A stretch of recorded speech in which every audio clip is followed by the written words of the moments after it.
Coming up in Newsnight, the IMF approves immediate disbursement of approximately $58 million to Barbados. Police conduct a stop and search in the Mylors Hill area. And in sports, Barbados still with mixed results at the Caribbean Table Tennis Championships. Broadcasting from our studios in the Pine St. Michael, this is CBC NewsNight, starting now.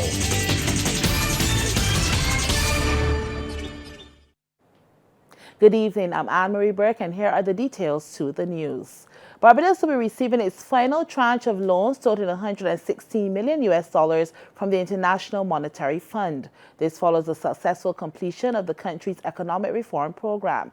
The IMF issued a statement on Friday announcing that its executive board concluded the fifth and final review under the Extended Fund Facility and the Resilience and Sustainability Facility arrangements with Barbados, allowing immediate disbursement of about $19 million under the EFF arrangement and $39 million under the RSF arrangement. The executive board says the implementation of the Homegrown Barbados Economic Recovery and Transformation BERT 2022 plan has remained strong, and the board's objectives of the EFF and RSF arrangements have been achieved. The board also says macroeconomic stability has been reinforced and reforms have been implemented to boost fiscal sustainability, enhance growth, and build resilience. The report adds that Barbados' economy has continued to perform well. Growth has been robust, inflation has been moderated, the fiscal and external positions have improved, and the public debt to GDP ratio has continued to decline. However, the IMF has indicated while the outlook is stable, it is subject to downside risk given heightened global uncertainty and vulnerabilities to external shocks and natural disasters. Well, Attorney General Dale Marshall says there will be no political interference when the interception of communications legislation is introduced. He says the legislation is too fundamental an issue for any discussion to be premised on talk about political interference or warrants for wiretapping being signed by justices of peace. I assure you that we are not approaching the enactment of this legislation lightly. And that is exactly the reason that we have requested the National Advisory Council on Citizen Security to consider the legislation and to make such recommendations as it considers appropriate to the government. Barbados is actually very late in looking at interception of communications legislation. Such legislation exists already in many countries, and in the region it exists in St. Lucia, Grenada, Guyana, St. Kitts, Trinidad, Jamaica, and the Bahamas, to name a few. In these jurisdictions, before any person's communication can be intercepted, an application must be made by no less an officer than the Commissioner of Police to the High Court. The judge, and only the judge, can authorize the interception of communications, and he would do so on grounds of national security or where it is required to prevent or detect the commission of certain serious offenses. The Barbados Police Service's Dragnet extended into the Mylors Hill St. Michael area today. The Dragnet was executed from early this morning with lawmen stopping and searching residents and vehicles. This video was taken from several surrounding areas, including the northern end of Howells Cross Road and Odessa McLean Road. Back on July 1st, police supported by the Barbados Defense Force and service dogs conducted a similar operation in the Pine, which included a lockdown of the area. A resident who gave his name as Sampson told CBC's videographer Chris Wood about his experience today. I had to walk in, I don't get up to work in the morning. The officer stopped me and told me that he going to search me. He searched me and he didn't find nothing, so he told me I could go along to work. You was expecting this morning? No, I was not expecting this here. I was just this morning, I was home and I looked through my bedroom and I see a lot of police. That is all. I didn't know what was going on. Never seen nothing like it yet. But you happy to see it happening? Yes, I happy because it's the help for company crime too. You understand? And welcome back. The Caribbean Movement for Peace and Integration and the Caribbean Against Apartheid in Palestine group have made an unprecedented move to make court filings for offenses on the war crimes of Israel on the people of Palestine. At a media conference recently, the two organizations joined to back the move of making these filings to the courts of Barbados. Speaking at the news conference was Secretary of the Caribbean Against Apartheid in Palestine, Lalu Hanuman, and he listed all of the filings that the two groups are requesting. The first declaration is that Israel has committed genocide in Gaza. The second declaration he's asking for is that Israel has committed war crimes in Gaza. The third declaration is that Israel has committed crimes against humanity in Gaza. The fourth declaration is that Israel is an apartheid state. And then the fifth declaration is that the Director of Public Prosecutions must bring charges against anyone in Barbados, visitor or resident alike, who has been involved in either one or all of the following: genocide in Gaza, war crimes in Gaza, crimes against humanity in Gaza. Hanuman also stated that one of the filings they're requesting is for deportation of any official associated with the Israeli Defense Force or genocide of the Palestinian people. In the event that the Director of Public Prosecutions is unable to bring charges, that the Immigration Department, through the relevant procedures, must immediately deport any visitor with links to the genocide and or war crimes and or crimes against humanity in Gaza, regardless of diplomatic status. That was put in because obviously somebody with diplomatic status cannot be the subject of a charge in Barbados. A call for post-secondary and tertiary institutions to step up and align their programs with world skills standards. The call is coming from Minister of Training and Tertiary Education, Sandra Husbands, who also wants these institutions to support students in preparing for national and international competitions and to help build a local culture where skills are respected and rewarded. Minister Husbands was addressing the awards ceremony for the 7th Biennial World Skills Barbados competition. This is about more than medals. It's about better training that leads to better quality jobs, stronger partnerships with industry, and a more competitive Barbados on the global stage. So let me be clear, this conversation goes beyond just the World Skills Barbados program. At its heart, this initiative is a strategic tool designed to strengthen and advance our national technical and vocational education and training system. During a recent seminar, representatives from the World Bank painted a sobering picture of the challenges facing education and training systems across our region. One of their major concerns, persistently low enrollment rates at the post-secondary and tertiary levels. Meanwhile, Executive Director of the TVET Council, Henderson Eastman, says Barbados will be sending participants in the cooking and restaurant services categories to compete at the World Skills General Assembly in Dragnet, Croatia from October 12th to 17th. Mr. Eastman adds this year every competitor will be trained, assessed and deemed competent to the World Skills occupational standard before leaving for Croatia. Another strategic move that we are going to make is the realignment of the competition to where the country wants to go. We are looking to introduce the optoelectronics.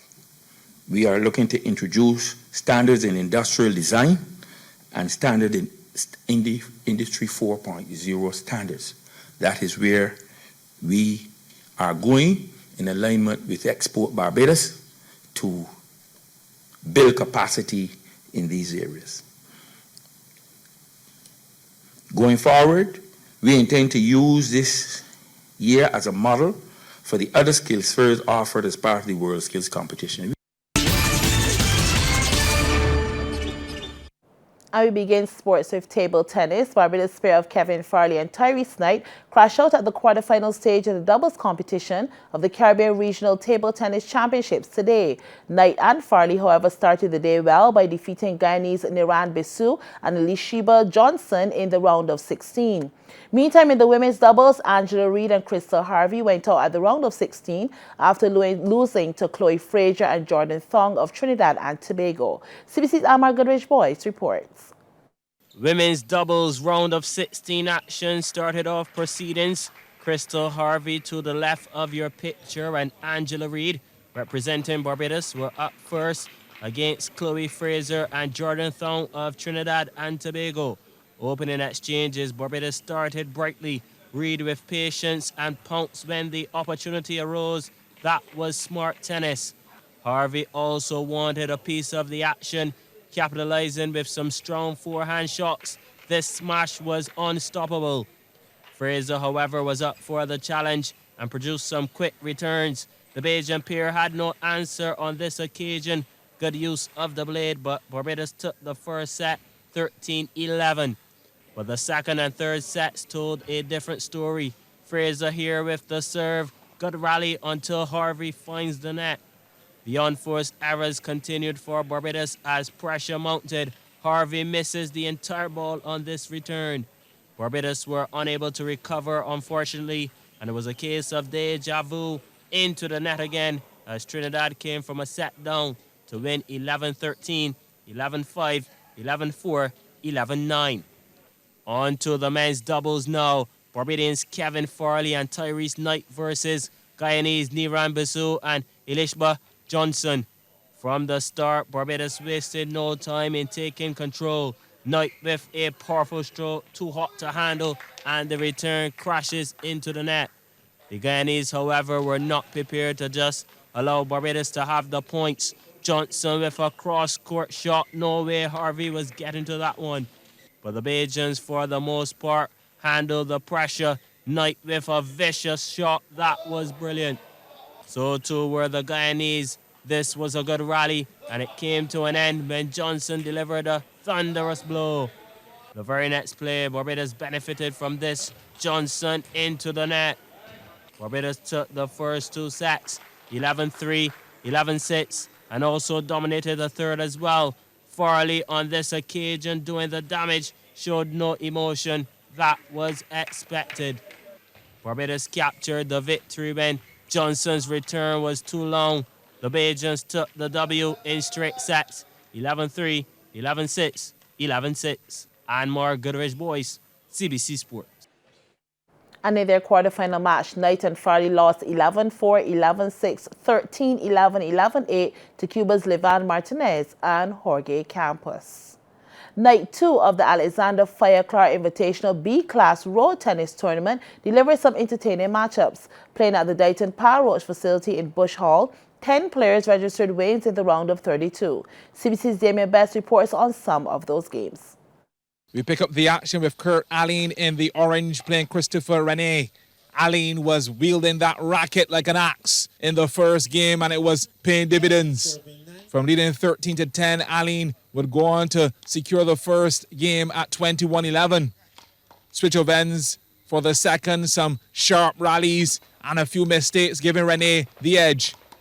The rally of the night would soon follow. Allen with the extra muscle going for the smash. Rene defiant keeps this one alive even when it looked like mission impossible. Unfortunately, he was left floored. Road tennis at its best. Mini setback for Rene, but he would go on to level the contest at one apiece. Allen and the cheer umpire not seeing eye to eye. 21-18 the scoreline. The all-important third would be the tiebreaker. Allen not in the mood to change racket speed. Again, Rene on a shoestring diet, left to right. But he's a resilient lad, and eventually it's Allen with the mistake. But you could sense that once Allen got in a groove, Rene's endurance will be severely tested as the match is extended. Allen in the end taking the victory over Rene in 3, 21-11, 18-21, 21-11. Next on the highlight reel, Anthony Haynes in the orange trunks playing Dale Johnson. Haynes whips the forearm cross court. Johnson delivered a few specials from his racket as well. He would have to work overtime here, but the audaciousness of the shots worth 10 out of 10. Up 20-18, Johnson had a sniff at taking the first game outright, but he spoiled it by picking up the net. Then Haynes made a withdrawal from the power bank. We're tied at 20-all. That was all that Haynes required as he snatched the first game at 22-20 with the most lethal injection of the night. Nasty indeed. Not as much fireworks in the second. Haynes landing some precision strikes. Johnson did well to avoid the sow, but Haynes was too good, registering the win in 2 straight, sealing the second game at 21-13. And finally, a quick look at Lloyd Dean in the green playing Michael Rock. Both players committed their fair share of unforced errors, but in the end it will be Dean to win in 2 straight over Rock, 21-18, 21-18. A wonderful night of road tennis action. Damien Best, CBC Sports. Both Barbados male and female teams have qualified for the Norseca World Under-21 Beach Volleyball Qualifier. They did so by winning the Kosovo Under-21 Championship at 7 Mile Beach in Grand Cayman. The top 3 finishers in both the men's and women's categories advanced to the qualifier, and the Baja men's duo of Nayoka Williams-Bailey and Aaron Taylor finished first after winning the final against the Caymanian pair of Watson and Linney by default, as the home team players were suffering from cramp and did not take the court. Then the Barbados women's pair of Sierra Rayside and Destiny Lane finished second, losing the final to Cayman's E-Bites and Delphina at 10-21, 21-14, 9-15. The Under-21 World Cup qualifier is set for July in the Dominican Republic. Well, the Athletics Association of Barbados has named an 8-member squad to represent the island at next month's NACAC Under-13 and Under-15 Championship set for Managua, Nicaragua. In the Under-13 division, BSAT champion Atari Levine will headline the team, along with knapsack winner Alex Jones-Eiffel, Janae Belgrave, and Zanaya Brown.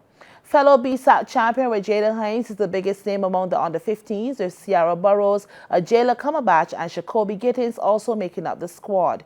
The officials are head coach Nakisha Edie, with assistant coaches Jasper Blaze and Kerry Beckles. The NACA Under-13 and Under-15 championship will run from July 5th to the 6th.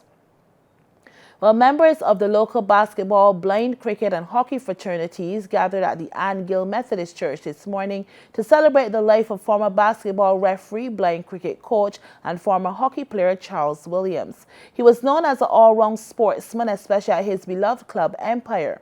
In paying tribute to his father, current president of the Barbados Amateur Basketball Association, Francis Williams, said sports was a passion of his dad's, and growing up, he was able to learn from his exploits on and off the field of play.